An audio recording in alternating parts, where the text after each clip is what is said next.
केसांची गळती वाढली आहे, शरीरातलं लोह कमी झालंय, नुकतीच डिलिव्हरी झाली आहे, बाळंतिणी आहात. मग आजचा पदार्थ तुमच्यासाठी खूप महत्वाचा आहे. आज आपण करतोय हळीवाचे लाडू. नमस्कार, युअर रेसिपी बुक मध्ये मी स्मिता तुम्हा सर्वांचे खूप खूप स्वागत करते. आजच्या भागामध्ये आज आपण हळीवाचे लाडू कसे करायचे ते पाहतोय. हळीव किंवा याला अळीव असं सुद्धा म्हटलं जातं. दिसायला तांबूस रंगाचे हे हळीव केसांपासून पायांच्या नखांपर्यंत प्रत्येक गोष्टीसाठी उपयुक्त असे असतात. हिवाळ्यामध्ये आवर्जून खावेत. हे हळीव जितके पौष्टिक असतात तितकेच थोडेसे कडवट सुद्धा लागतात, म्हणून खायला नकोसे वाटतात. पण आज इथं मात्र मी तुम्हाला हळीवापासून गोड असे छान लाडू कसे करायचे ते दाखवणार आहे. करायला खूप सोपे आहे आणि खायला अप्रतिम लागतात. चला पटकन यासाठी काय काय साहित्य घेतले ते पाहूयात आणि लाडू करूयात. तर त्यासाठी इथं मी अर्धा कप हळीव घेतलेले आहेत, जे वजनाने 100 ग्रॅम आहेत. आता सर्वात आधी आपल्याला हे हळीव चांगले भाजून घ्यायचे. एका जाडबुडाच्या कढईमध्ये हळीव तूप न घालता कोरडेच भाजून घेऊ. गॅस मध्यम ठेवायचा आणि हळीव सतत हलवत राहून परतून घ्यायचे. हळीव भाजत असताना सतत हलवत राहा, म्हणजे एकसारखे भाजले जातात. आणि गॅस मध्यम ठेवायचा. जर गॅस मोठा ठेवला तर पटकन करपतील आणि जास्त काळपट होतील, त्यामुळे लाडू कडवट होऊ शकतात. त्यामुळे गॅस मध्यम ठेवून एक 2 ते 3 मिनिटं हळीव चांगले भाजून घ्यायचे. तर हे पहा, साधारण 1-1.5 मिनिटं झालं असेल. हळीव पॅनमध्ये चटचटायला सुरुवात झाली, याचा अर्थ हळीव व्यवस्थित भाजलेले आहेत. आता याला एका बाउलमध्ये किंवा ताटामध्ये काढून घेऊ. हळीव असे थोडेसे भाजून घेतले ना की लाडू खाताना कचकच लागत नाहीत, त्यामुळे हळीव व्यवस्थित भाजून घ्यायचे. आता तुम्ही बघू शकता, या बाउलमध्ये थोडंसं ओलसरपणा आल्यासारखं दिसत असेल.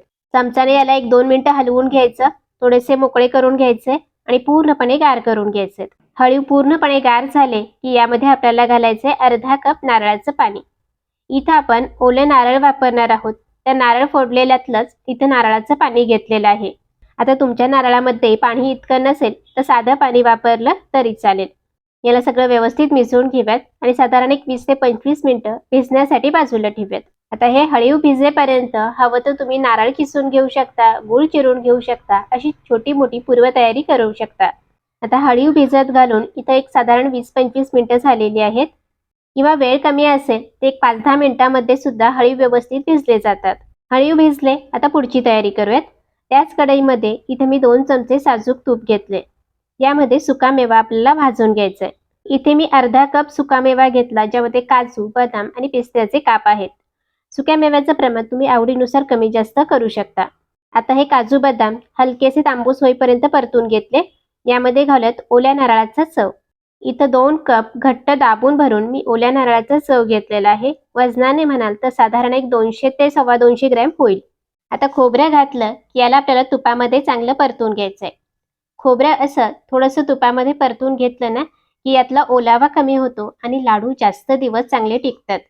याशिवाय खोबरं चांगलं परतून घेतल्यामुळे लाडूला खवट वास सुद्धा येत नाही. त्यामुळे खोबरं आपल्याला चांगलं 1-2 मिनिटं तरी परतून घ्यायचं आहे. तर पहा, गॅस मध्यम ठेवूनच मी साधारण 3 मिनिटं झाले असतील खोबरं चांगलं परतून घेतलं. यातला थोडा ओलावा कमी झालेला आहे. आता यामध्ये घालूयात 2 कप बारीक चिरलेला गूळ. इथं जे मी गुळाचं प्रमाण दिलंय त्या प्रमाणामध्ये अगदी परफेक्ट चवीचे हे लाडू तयार होतात. तर तुम्हाला जर अजून गोड हवं असेल किंवा कमी हवं असेल तर गुळाचं प्रमाण तुम्ही कमी जास्त करू शकता. यासोबत भिजवून घेतलेले हळीव यामध्ये घालूयात. आता गॅस मध्यमच ठेवायचा आहे आणि हे संपूर्ण मिश्रण एकजीव मिसळून घ्यायचं आहे. हे मिसळत असतानाच यामध्ये गुळाचे जर काही खडे असतील तर ते चांगले मॅश करत आपल्याला याला एकजीव करून घ्यायचं आहे. हे मिश्रण परतत असताना गुळाला सुरुवातीला पाणी सुटेल आणि संपूर्ण मिश्रण थोडं सैल पडल्यासारखं किंवा पातळ होईल. आपल्याला याला सतत हलवत राहूनच परतून घ्यायचंय. अजिबात तसंच सोडायचं नाही, नाहीतर मग खाली तळाशी चिकटून करपून जाईल. किंवा मग प्लेट ठेवून सुद्धा शिजवून घेऊ नका. याला आपल्याला सतत हलवत राहूनच परतून घ्यायचंय. मध्ये मध्ये हवं तर गॅस मोठा ठेवलात किंवा मध्ये कमी केलात तरी पण चालेल. आता हे मिश्रण सुरुवातीला सैल होईल, नंतर थोडंसं पुन्हा आळून येऊन घट्ट होत नाही, एका ठिकाणी गोळा होत नाही, तोवर आपल्याला याला परतून घ्यायचंय. बाळंतपणामध्ये तर हे हळीवाचे लाडू आवर्जून खावावेत. हळीव हे उष्ण असतात, त्यामुळे बाळंतणीला जर टाके पडले असतील तर हे खायला दिले जातात. त्यामुळे टाके लवकर भरून येतात आणि तिला सुद्धा आराम मिळतो.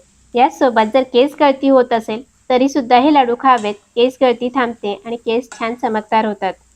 या दोन्ही गोष्टी तुमच्या बाबतीत होत नसतील तर हिवाळ्यामध्ये नक्की आवर्जून हे लाडू बनवून खा, कारण हळीव हे उष्ण असतात आणि थंडीमध्ये आवर्जून खाल्ले पाहिजेत.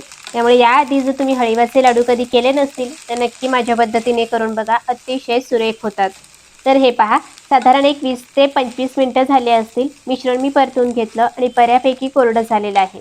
एका ठिकाणी गोळा होण्यास सुरुवात झाली. आता हे मिश्रण तयार झाले ओळखण्याची आणखीन एक गोष्ट म्हणजे हे मिश्रण जेव्हा आपण परतायला सुरुवात करतो तेव्हा त्यामध्ये पाण्याचा अंश असतो.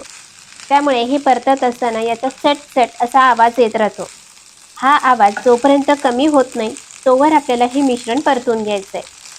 चटचट असा आवाज येणं बंद झालं किंवा कमी झालं याचा अर्थ यातला पाण्याचा अंश संपलेला आहे आणि मिश्रण अगदी व्यवस्थित तयार झालंय. तर हे पहा, इथं मिश्रण परतून घेतलं, अगदी परफेक्ट असं तयार झालेलं आहे. हे असं मिश्रण बऱ्याच वेळ चटचट आवाज कमी होईपर्यंत परतून घेतलं ना की जास्त दिवस टिकतात आणि लाडूला खवट वास सुद्धा येत नाही. आता हे मिश्रण आपलं तयार झालंय. मी गॅस बंद केलेला आहे. आता यामध्ये घालूयात वेलची पावडर आणि पुन्हा एकदा मिसळून घेऊयात. गॅस बंद केल्यानंतर वेलची पावडर घालते, कारण मग त्याचा स्वाद आणि सुगंध अगदी शेवटपर्यंत टिकून राहतो. लाडूसाठीचं मिश्रण आपलं तयार झालं. आता हवं तर तुम्ही या कढईमध्येच गार करून घेऊ शकता किंवा मग ताटामध्ये काढून घ्या आणि संपूर्ण मिश्रण गार करून घ्यायचंय. अगदीच गरम गरम असताना लाडू वळायची गरज नाही. मिश्रण पूर्णपणे गार करा आणि मग वळायला घ्यायचे. तर हे पहा, संपूर्ण मिश्रण पूर्णपणे गार झालेलं आहे. आता लाडू वळून घेऊ. लाडू तुम्हाला किती लहान किंवा मोठा करायचा आहे त्यानुसार मिश्रण हातामध्ये घ्यायचं आणि लाडू वळून घ्यायचा. खरं तर हळीव हे खूप उष्ण असतात, त्यामुळे एकाच वेळेला खूप खाऊ नयेत. म्हणून लाडू करताना अगदी छोटे छोटे बांधायचे किंवा छोटे छोटे वळून घ्यायचे, म्हणजे मग एका वेळेला थोडेच हळीव खाल्ले जातात. तर असे हे छोटे छोटे लाडू मी वळून घेतेय. हे मिश्रण ना इतकं परफेक्ट तयार होतं, चुकण्याचा प्रश्नच नाही. त्यामुळे लाडू अगदी सहजरित्या वळता येतात. अगदी मिश्रण कितीही गार झालं तरी पटकन व्यवस्थित वळले जातात.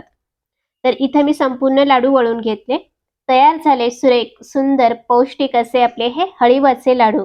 तर अशा पद्धतीने आज आपण हळीवचे लाडू केले. करायला खूप सोपे आहेत, तुम्ही पाहिलेलंच आहे. नक्की घरी करून बघा. या हिवाळ्यामध्ये घरच्यांना खाऊ घाला. कशी वाटली रेसिपी मला कमेंट्स करून कळवत राहा. पुन्हा भेटूयात अशाच एका छानशा रेसिपी सोबत. तोवर धन्यवाद.